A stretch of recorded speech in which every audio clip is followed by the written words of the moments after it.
At ayan mga ka-crypto, sabi po sa balitang ito ay may isang pundit na naglabas ng pahayag na XRP holders in danger. Bank holding XRP Clarity hostages. Ayan, mga ka-crypto, kumapit po kayo. May seryosong babala ngayon ang sikat na commentator na si Crypto Sensei. Ang tanong ng lahat, in danger nga ba ang mga investment natin? Sinasabi kasi niyang ang mga higanting bangko raw ang dahilan kung bakit hindi matutuloy o matuloy-tuloy ang inaasam nating regulatory clarity. Ayon po kay Crypto Sensei, hostage daw ng mga bangko ang XRP Clarity. Para silang mga estudyanteng ayaw mag-submit ng project hanggat hindi sila pinipilit ng teacher. Kung kailan deadline, doon lang kikilos. Ang problema, sa bawat araw na nagpapatumpik-tumpik po sila, ang mga retail traders, tayo po yun, ang naiipit po sa gitna. Parang pag-ibig lang yan, pinapaasa ka sa linaw, pero ang totoo, may iba silang agenda. Pero wag po kayong mag-alala, hindi lang tayo ang naiirita. Pati raw ang White House ay nakikialam na at pinupush ang mga bangko na makipag-compromise. Ang gusto po ni Crypto Sensei, isang kasunduan na puprotekta sa ating mga para po sa atin bilang mga maliliit na investors. Dahil sa ngayon, ang nararamdaman po ng marami ay hindi excitement, kundi kaba. Aminin mo, mas nakakakaba. Yan, mas nakakakaba pa ito kaysa sa sin zone ng crush mo, di ba?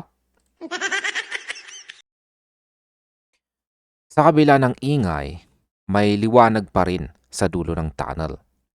Optimistic pa rin po itong si Crypto Sensei sa long term.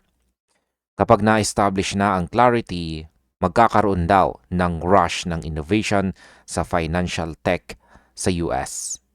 Ang kaso nga lang, late na raw kumilos ang mga bangko. Sinayang nila ang tinatawag na genius phase ng usapan. Ngayon naghahabol sila at ang outcome, pwedeng pabor sa kanila pero tagilid para sa atin. Ngayon, ang masasabi ko naman po dito ay nananatiling cautiously optimistic ang marami. Pero ang mensahe po rito ay malinaw, kung saan ay maging alerto. Huwag po tayong basta-basta magpapadala sa hype dahil ang market ngayon ay puno ng politika at bank tactics. Kaya, ayan, pasabog po tayo dyan.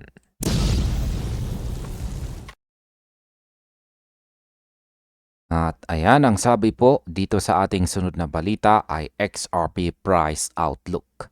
Egra Crypto says reversal candles strengthen bullish case. Yan mga ka-crypto. Alam kong pagod na kayo sa kakahintay sa breakout na XRP na parang paghihintay sa reply ng crush ninyo. Pero teka, may magandang balita tayo galing kay Egra Crypto. Sabi niya may nabubuong reversal candles sa chart. Ibig sabihin ba nito, yayaman na tayo o hanggang pangarap na lang muna? Kaya pag-usapan po natin yan ng mabilisan. Yan, tumingin po tayo dito sa 2-week chart na ibinahagi ni Egra Crypto. Ayon po sa data nitong February 15, 2026, ang nabubuong candle ay mukhang hammer o dragonfly doji. Para sa mga hindi nakakaalam, hindi ito gamit sa construction o insekto sa bukid. Sa trading, sinyalis ito na ang mga sellers ay pagod na. Parang ikaw, pagkatapos ng shift mo. Kapag lumitaw ito, ibig sabihin may malakas na rejection sa mababang presyo. may mga whales na sumasalo. Hindi lang yan, sa XRP ay nasa loob pa rin ng tinatawag na descending broadening wedge.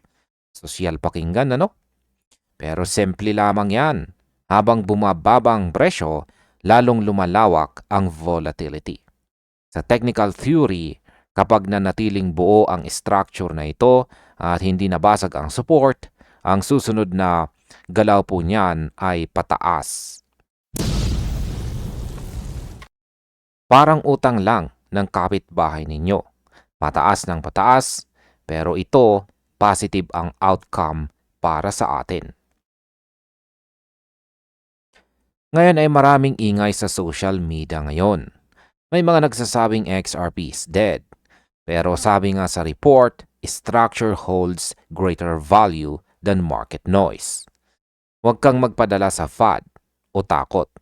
Ang mahalaga ay ang candle close. Kung ma-confirm itong hammer candle, malaki ang chance na mag-rotate ang momentum pataas.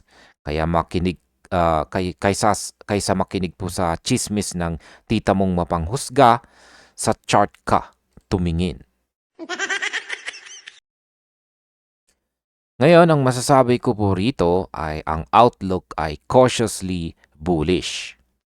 Hanggat hindi nababasag ang support, buhay na buhay ang pangarap nating mag-moon. Tandaan po natin dito sa crypto, ang may pasensya ang siyang may grasya. Ang walang pasensya, yun yung laging talo sa trade.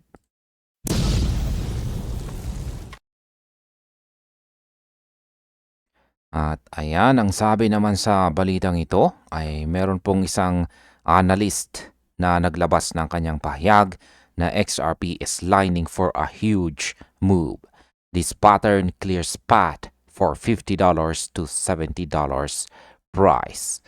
Grabe talaga ang ingay ngayon dito sa mundo ng crypto, lalo na sa mga XRP holders. Habang ang iba ay busy sa kape, ang mga analyst naman ay busy sa pag-compute kung kailan lilipad sa XRP. May kumakalat na balita ngayon. Isang pattern na huling nakita noong 2017 ang nagpapakita uli. At kung tama po ang hinala, baka hindi lang ito simpleng pag-akyat.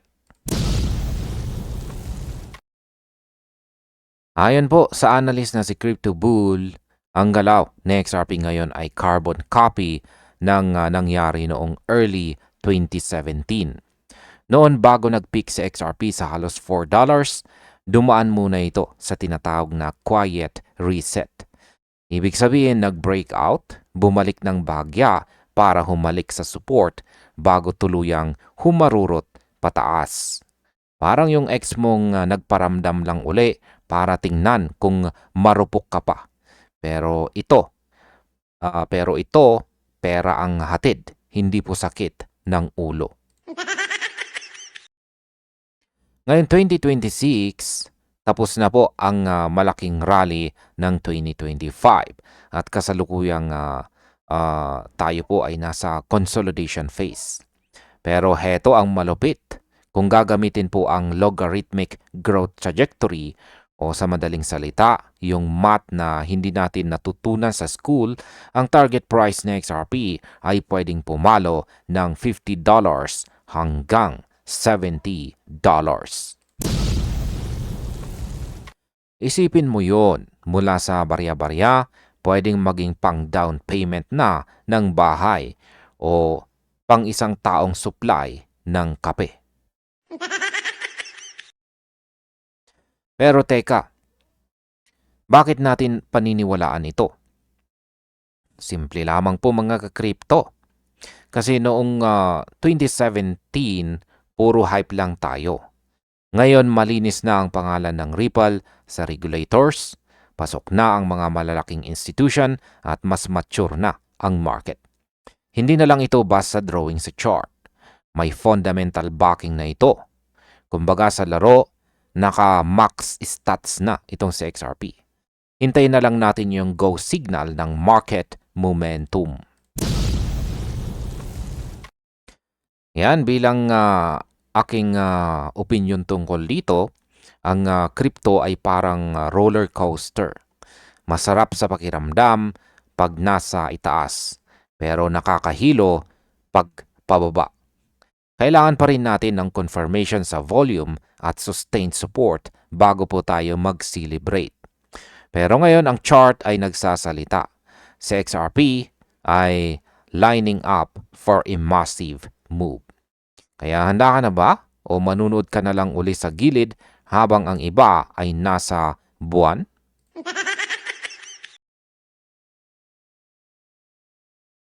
At ayan, sa balitang ito, ay sabi rito ay Egra Crypto presents XRP Week Map and Max Pain Setup. Yan, akala nyo ba tapos na ang kaba kay XRP? Pwes, buckle up. Ayon po ulit sa sikat na analyst na si Egra Crypto, may tinatawag tayong Max Pain Setup. Ibig sabihin bago tayo lumipad sa buwan, mukhang may huling linis na magaganap. Kaya wag munang mag-panic sell dahil ang linis na ito ay hindi malas. Ito ay strategy ng mga market makers.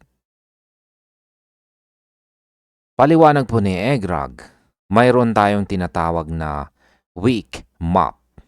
Isipin nyo na lang na ang presyo ng XRP ay parang walis na nililinis ang mga liquidity levels sa iba't ibang mga exchanges. Tapos na ang sweep sa Poloniex, Gemini at Coinbase.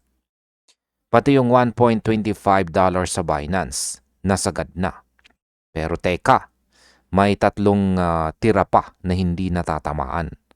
Ang $1.08 sa KuCoin, $1 sa Bitfinex, at ang pinakamatindi na 0.77 sa Binance Perpetual Futures. Ngayon ay bakit nga ba kailangang bumaba?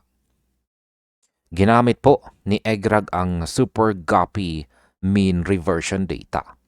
Sa madaling salita, history repeats itself. Noong nakaraang cycles, bumagsak ang presyo ng 50% at 40%. Kaya ang average, nasa 45%. Kapag kinalkula natin yan ngayon, ang bagsak ay posibleng humantong sa 0.75 hanggang 0.65 range. Masakit sa bangs, di ba? Pero ayon po sa chart, ito ay bahagi ng isang macro ascending triangle. Hanggat hindi po nababasag ang green trend line na yan, buhay na buhay pa ang pangarap nating yumaman. Ngayon ay may dalawang daan tayong pwedeng tahakin. Una ay ang bull path. Mabilis na babagsak para itama ang 0.75 tapos biglang bounce pa itaas. Yung tipong maiiwan ang mga nag-aalinlangan. Pangalawa ay ang slow death o dahan-dahang pagbaba hanggang maabot ang 0.65 bago mag-reverse. Alinman sa dalawa, ang ending ay iisa. Kailangang saidin ang liquidity bago ang totoong rally. Ayan, sabi nga ni Egrag, kung hindi mo kayang sikmurain ang 0.65, baka hindi ka rin kadapat-dapat sa susunod na bull run. Ang market makers ay walang emosyon, kaya dapat ikaw din. Structure over sentiment, laging tandaan. Kaya ang tanong para sa ating lahat ay handa na ba tayong sumahod sa 0.65 o iiyak lang tayo sa gilid?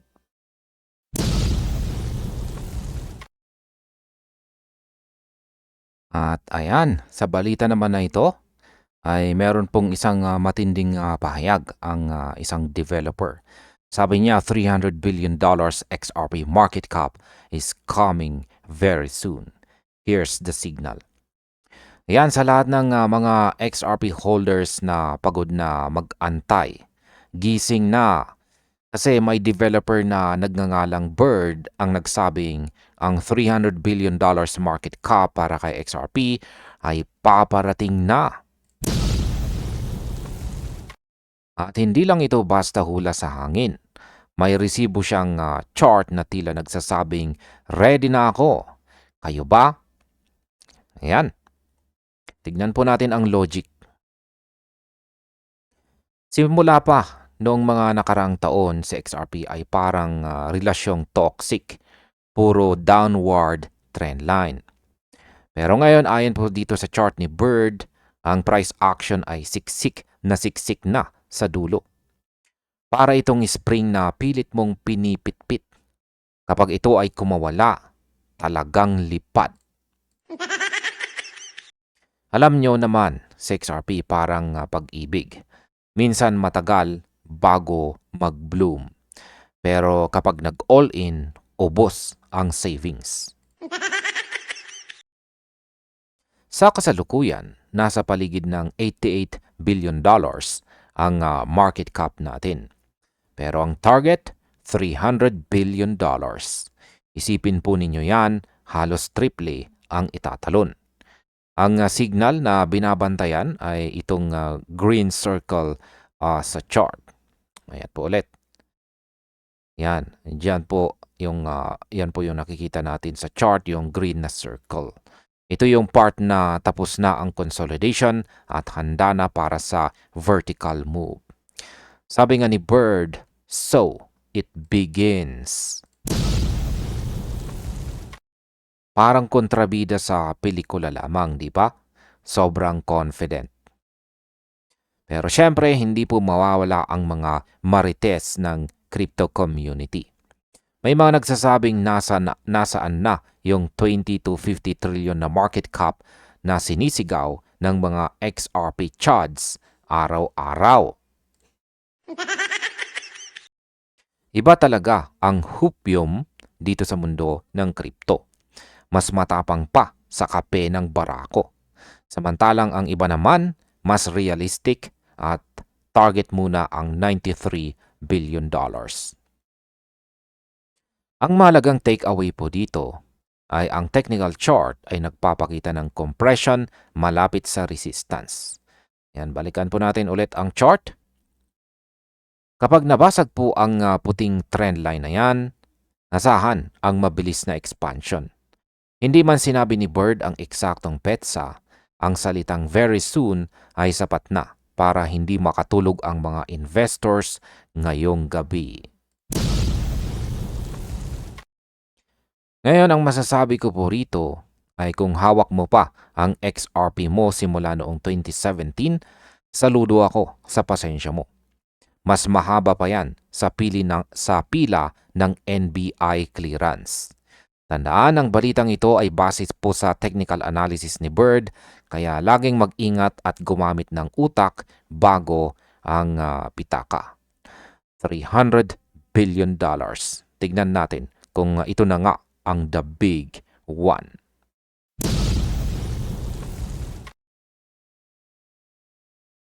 At ayan, sabi naman sa balitang ito ay Ripple CEO challenges Elizabeth Holmes. Warning with XRP victory.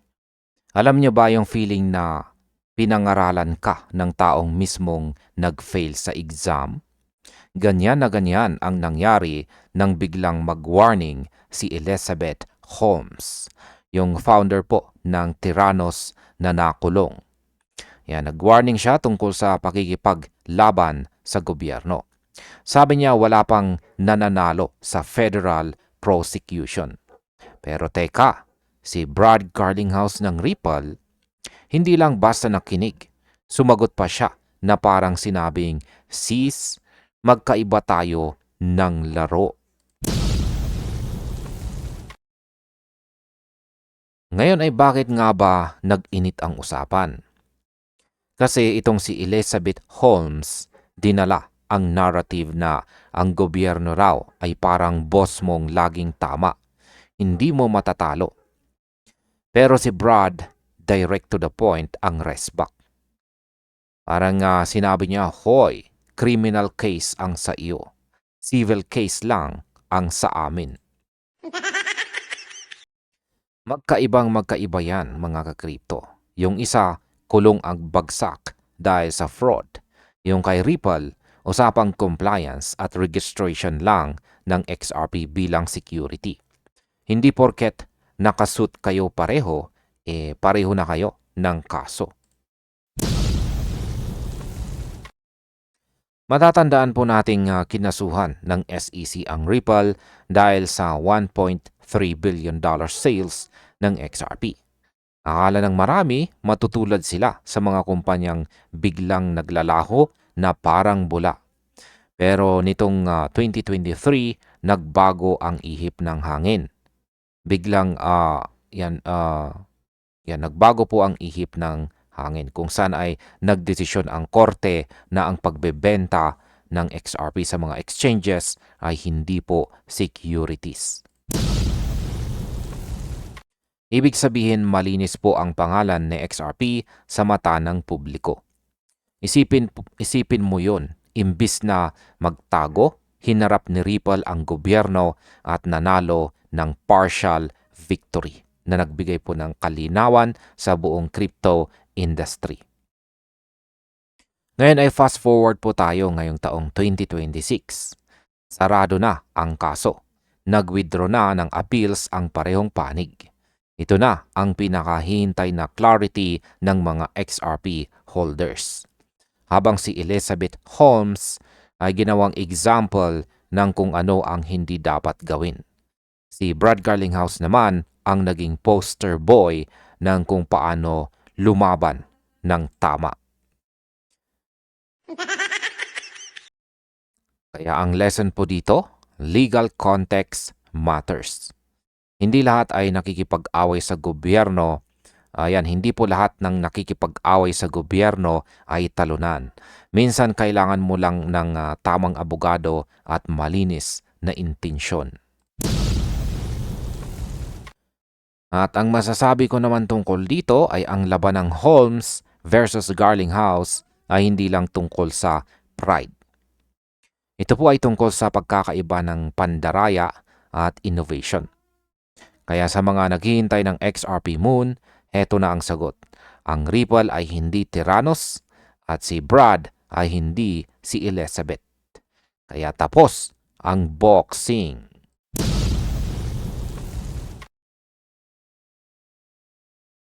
At heto na po ang ating panghuling balita rito. Sabi rito, SBI CEO makes major clarification on the firm's XRP holdings. Could be bigger than $10 billion. Yan mga ka-crypto, gising. Akala nyo ba sapat na yung may XRP kayo sa wallet? Well, naglabas ng pasabog ang CEO ng SBI Holdings na si Yoshitaka Kitao. At maniwala kayo, mas malaki pa ito sa inasahan natin. Akala ng marami, bilyong-bilyong tokens lang ang hawak nila. Pero ang totoo, mas malalim pa dyan ang usapan. Parang pag-ibig lang yan, hindi lang status ang mahalaga. Dapat may commitment. Ito pong nakalipas kasi na February 15, nilinaw ni Kitao-san na ang koneksyon ng SBI sa Ripple ay hindi lang basta buy and hold ng crypto. Ang SBI pala ay may-ari ng halos 9% ng buong kumpanya ng Ripple Labs. Isipin po ninyo, ang valuation ng Ripple sa private market ay nasa mahigit $50 billion. Kung kukuwentahin po natin yung 9% na yan, automatic bilyong-bilyong dolyar na agad ang halaga ng kanilang equity. Hindi lang ito basta barya-barya sa kalsada na pinulot mo nung grade school. Ngayon bakit nga ba ito big deal? Ayan, big deal ito kasi ang equity o pag-aari sa kumpanya ay hindi po basta-basta sumasabay sa taas-baba ng presyo ng XRP sa market. Kahit mag-rally o mag-dip ang crypto, ang value ng SBI ay nakadikit sa tagumpay mismo ng technology ng Ripple. Para silang bumili ng buong bakery imbis na pandesal lang ang kanilang inabangan. Strategies po ang tawag dyan, hindi lang basta speculations. Speculators. Yan. Hindi rin tumigil ang SBI sa Japan. Kinuha rin nila ang CoinHako sa Singapore para mas lalong lumawak ang impluensya nila sa Southeast. Yan, Southeast Asia. Ibig sabihin, seryoso silang gawing standard ang Ripple ecosystem sa cross-border settlements at saka remittance. Ang galing, di ba? Parang yung tropa mong laging may dalang power bank, laging handa sa kinabukasan. Ngayon, ang masasabi ko naman tungkol dito ay ang institutional players tulad po ng SBI dito, yan, ay hindi lang po naghihintay ng moon. Sila mismo ang gumagawa ng rocket. Kaya kung tatanungin ninyo kung buhay pa ang XRP ecosystem, well, itong $10 billion plus na investment ang sumasagot sa inyo. Kaya wag pong basta maniwala sa chismis. Maniwala po tayo sa resibo dito ni Kitao. At ayan, hanggang dito na lamang po tayo sa video na ito mga ka-crypto. Marami pong salamat sa panonood.